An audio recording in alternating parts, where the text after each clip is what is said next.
Alrighty, thank you everyone. Good day to be here, and a good subject for climate since we're dealing with Minnesota and Siberian weather out there. It's ironic that this exact front hit us during the festival last year and took what would have been probably 90, 95 degree weather down to 65, 68. So it was fantastic then. It's not fantastic now, but what goes around comes around.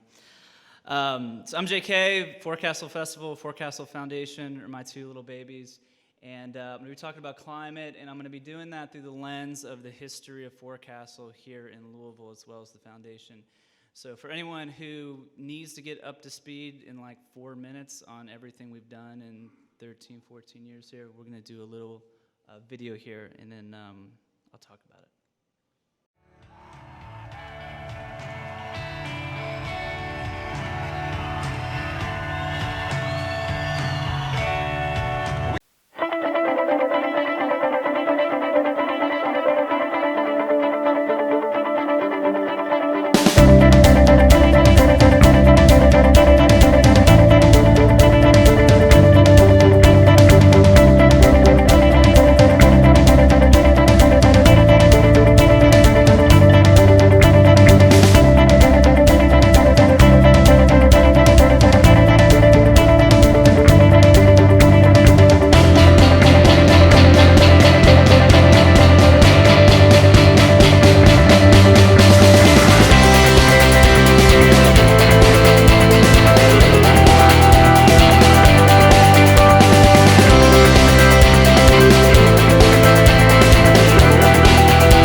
Forecastle is a progressive city to have an event like this, because this is an event, you know, if you didn't live in Louisville and if you were from maybe the East Coast or the West Coast, you wouldn't associate with being Louisville. So it definitely puts Louisville on a map and has a progressive young community.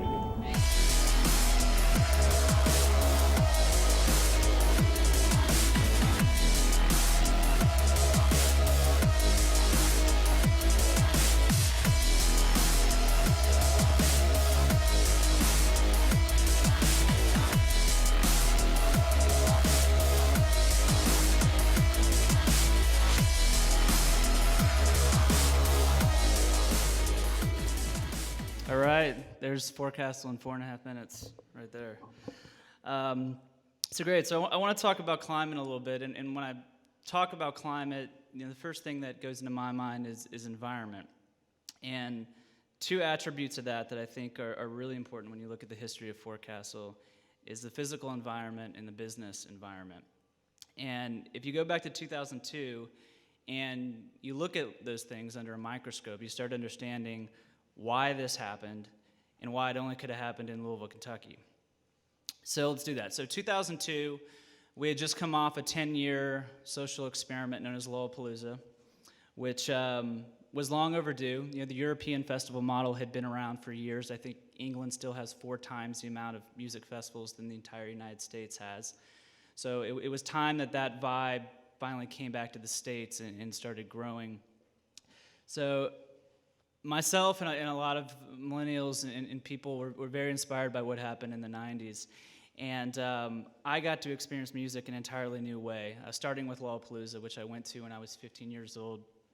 Completely blew my mind to see an environment where young people got to create and watch others create and got to see what happens there. You know, I mean, I remember seeing the Flaming Lips playing on the smallest stage of Lollapalooza, and then what happened in the years later with their career.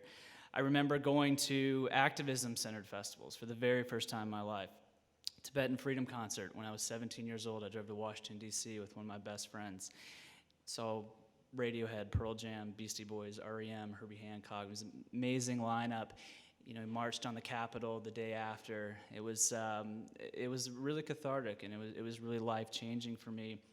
And, you know, I remember being up there at the Tibetan Freedom Concert, up almost in the rafters and looking down over 65, 70,000 people.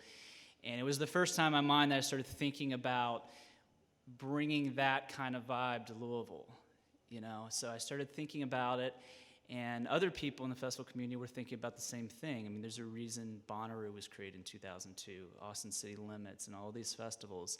And there's a reason we all happened, you know, in the early 2000s.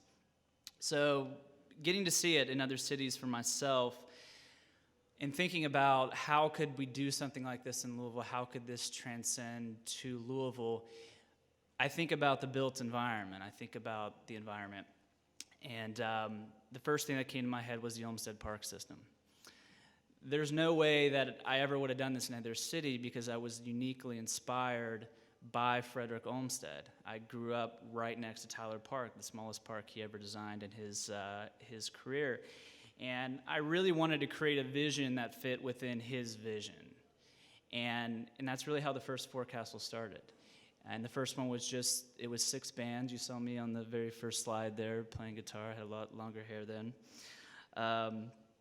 And it was amazing. It was amazing. It was so pure and so simple and so small and something anyone in this room could have done. It really, really was. But the vibe that I got from that festival is the same vibe that I get today, and it encouraged me to try to grow this and do something different the year after. So what did we do? So the second year of the festival, we started creating a real brand, and that brand became Music, Arts, Activism. You know, with any successful business or venture, you know, you need to find market in the gap, a gap in the market. You got to find a way to be innovative, differentiate yourself from everything that's going there. And that was my way of doing that. I had seen all these elements in other festivals. I'd seen music, I'd seen arts, I'd seen activism. I'd never seen them all kind of represented equally, you know, in an environment as beautiful as the Olmsted Park system. So that's what I did. So 2003, those three elements, those cultural pillars came together in a really unique way, wrapped in a nautical blanket, because Forecastle is a nautical term, and what other festival in the middle of the Midwest South is nautical? Who would think to do that? So that was a unique trait. So we'd take all these things, music, art, activism, nautical, and we wrapped it up, put it in the beautiful Frederick Law Olmsted park system, and immediately our audience tripled. Budget was the same, nothing had really changed other than the template of the festival had changed, and suddenly we had 3 times the amount of people coming to the festival. And what I realized afterwards is that everybody was coming for something different. We had musicians coming down to be part of that community. We had artists coming down. We had different environmental groups and nonprofits coming down. So, so that's what happened. It was that kind of trifecta that got this thing going. So really, every year since then, we've just expanded on that format. I mean, we really have the same format today that we had back then. We've just grown it. So 2004, started regionalizing the festival. I started bringing artists, bands from not just Louisville, but from throughout the region. And, and that kind of tied in, I think, with more to the progressive community here in Louisville and throughout the region. It's hard to think back that there was a time when, go green wasn't a saying, and, organic food wasn't really marketed well, and all those kind of things. And this was that time period. So, the word activism and how I was interpreting it through environmentalism, through climate, was different than, a little ahead of its time than what was going on.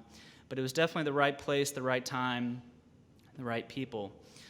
So by the end of 2004, we had outgrown Tyler Park. We'd taken over both, sectors of the park, and I started thinking about, okay, what's the next environment that's going to inspire me, because we've now done Tyler Park for 3 years, and it's time to be inspired again.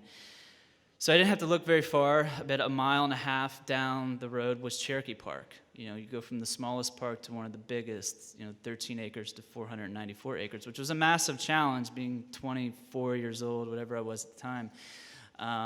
The vision was big. I mean, it was, let's do the first festival in a decade down there. We don't have any money. We don't have any, we're not even a business. It's a nonprofit. There's no revenue. It's free. So, we put together a great team, led by a great vision, and started working around that vision. Talking a little bit about business climate and business environment, that became a really important thing here in 2005, because I realized very quickly, with wanting to do such a massive festival at Cherokee Park, we needed real support.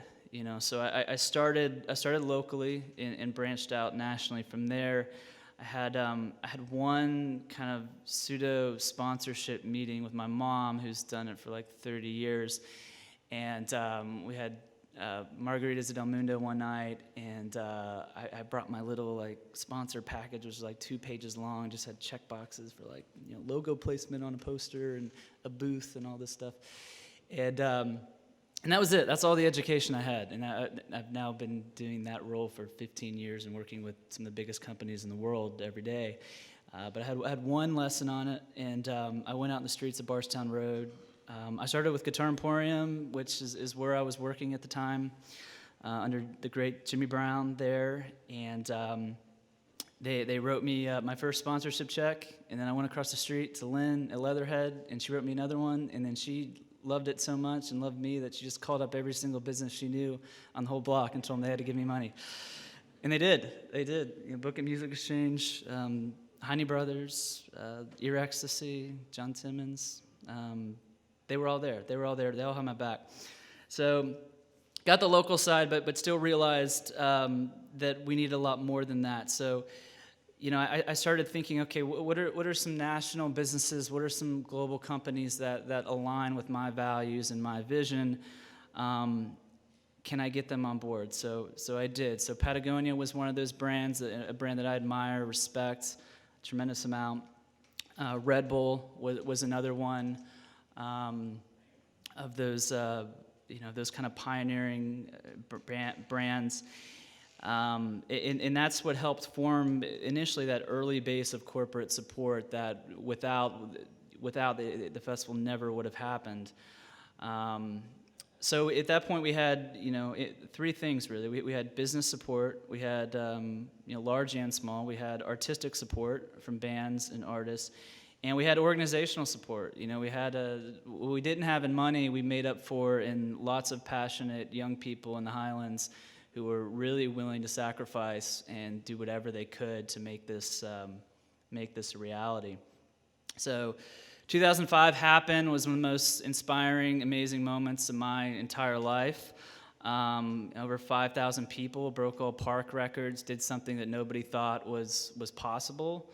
Got kicked out of the park system immediately following. I just remember the call. It was, they were very nice. I remember getting a call one day, and they're like, yeah, it's real cool what you did. We read about it in the paper, just on the news. It wasn't really what you told us you were going to do 6 months ago, but it was great, but it's time to actually find a real venue at this point. So we did that. We did find a real venue, sort of. We moved to Melwood Arts Center. At that point, Melwood hadn't even really been developed. They had never hosted a festival there. They were still pouring concrete, I think, the morning of the show. So it was a challenging thing, but I worked with the great Mike Ratterman, who worked with me for over a decade, launched our whole art program, amazing human being. So him and I really kind of figured out that whole festival together, and just kept building, building on that music art activism template, growing the layers of support, further engaging the community. And walking around that year, I really remember thinking, this is different. It's not the same of kind of festival that I'm seeing out there. Our DNA is just a little bit mutated in a way that's cool and interesting. I couldn't think of any other festival you could walk around and see, Sleater Kinney on their final American tour, or, walk through this maze of amazing art installations, and then get to walk in this room and hold these subterranean South American lizards that were there. I don't remember why, but they were. So it was different. A lot of things were happening that weren't happening in any other place, and the festival grew as a result. So 2007, 2008, we moved to a new environment, Riverfront Belvedere. Being a nautically themed festival, we were finally in an environment where we could blend the nautical element with the brand. So that was absolutely amazing. If you ever get a chance to look at the old posters from Forecastle, 2007 is probably the best poster, and it was a reason that we really got to take the nautical theme and actually for the first time down on the riverfront take it out of the poster and have it wrapped around the entire venue. So that was really cool. And at that time, 2007, 2008, the business climate, finally started shifting. I talked a little bit earlier about how, Go Green wasn't a mainstream thing and all over MSNBC and all these things. Finally, I could talk about activism with, some of the largest companies out there, and they weren't scared of the word. I remember that one of the first years we brought in Robert Kennedy. That was a partnership. That was a opportunity that would have been made possible without the support of UPS. So that was a great partnership for us, and brought about one of the most engaging, amazing environmental speakers of our time. Being here in 21C is incredibly inspiring because I can't imagine where the festival would have been without support of Brown-Forman. They were huge during those years for us. I don't know if we'd be here today without them.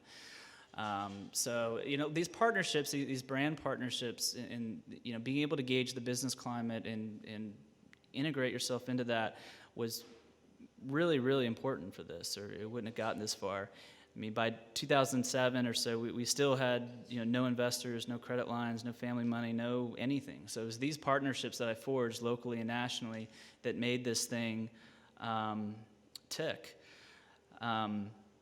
So 2008, we get done. We've now grown the festival to 3 days. We now have a nice mix of national acts and regional acts and great local acts, and the to make up again, to compensate for some of that lack of money, we had really done a good job of regionalizing the festival. My buddies and I would travel to all these cities and we would, engage the creative communities of Nashville, Cincinnati, Indianapolis, St. Louis, Chicago, and we made sure that they had a real footprint at the festival. So if you went to Forecastle 2008, does anyone in here actually go to any of those Belvedere years? Would people? You're not lying? Okay. Well, so if you came from another city, you would feel some ownership over the event. If you came from Nashville, you'd see Grimey's Records set up there, which is their ear ecstasy. You'd see, Van Campbell and like some of these amazing artists that were from Nashville are playing, and you really felt a sense of ownership over it. So we really had succeeded. We had regionalized the festival, and now it was time to take it to a national level.